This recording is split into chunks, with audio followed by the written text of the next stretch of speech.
வணக்கம். அனைவருக்கும் இனிய காலை வணக்கம். நம்ம 2024 தீபாவளியை சிறப்பாக கொண்டாடி முடிச்சு சந்தோஷமாக இருக்கோம். அதுக்கு நம்ம தரப்புல இருந்து உங்களுக்கு எல்லாருக்குமே தீபாவளி வாழ்த்துக்கள் சொல்லியிருந்தோம். இப்பூ உலகில் வாழும் நாம் நமக்குள் வாழ்த்து பரிமாறிக்கொள்கிறோம். அது நடப்பு யதார்த்தம். ஆனால் இன்று சொர்க்கத்தில் இருந்து நமக்கு வாழ்த்து செய்தி வந்திருந்தது. ஆச்சரியப்படாதீங்க. நம்ம ஏற்கனவே சொர்க்கத்தில் உள்ள நிறைய நம்ம டிஎம்எஸ் ஐயா, அவர் பாடலுக்கு இசையமைத்த இசையமைப்பாளர்கள் எத்தனையோ பேர்கிட்ட நம்ம பேசியிருக்கோம். ஆமாம், இப்போ இன்னைக்கு தான் வந்துச்சு அது. அது என்ன தீபாவளி வாழ்த்து, சென்ற வாரமே நம்மளுக்கு எல்லாருக்கும் வாழ்த்து சொல்லியிருக்கிறோம், கொண்டாடி முடிச்சாச்சு. இன்னைக்கு தான் வந்துச்சு சொர்க்கத்திலிருந்து. குறிப்பாக யாருக்குன்னு கேட்டிங்கன்னா சிங்கப்பூர் திராவிட செல்வனுக்கு.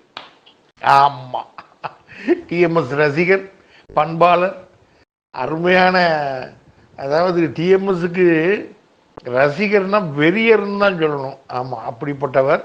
அவருக்கு அவருடைய முன்னோர்கள், இப்பூ உலகில் வாழ்ந்து மறைந்த முன்னோர்கள் அவருக்கு வாழ்த்து செய்தி அனுப்பியிருக்காங்க. ஆமாம், அது கொஞ்சம் அப்படி சேட்டலைட்டுக்கு வர்றதுக்கு டிலே. சொர்க்கத்திலிருந்து சேட்டலைட்டுக்கு வந்து அங்கேருந்து நம்மளுக்கு கிடச்சிருக்கு. அது யார் அனுப்பியிருக்காங்க அப்படின்னு கேட்டால் திராவிட செல்வன் சாருடைய முன்னோர்கள். அதை நான் படிக்கிறேன் அவங்க பெயர்களை. அதாவது பரதேசி முதலியார் பொன்னம்மாள், இது வந்து அவருக்கு தாத்தா பாட்டி.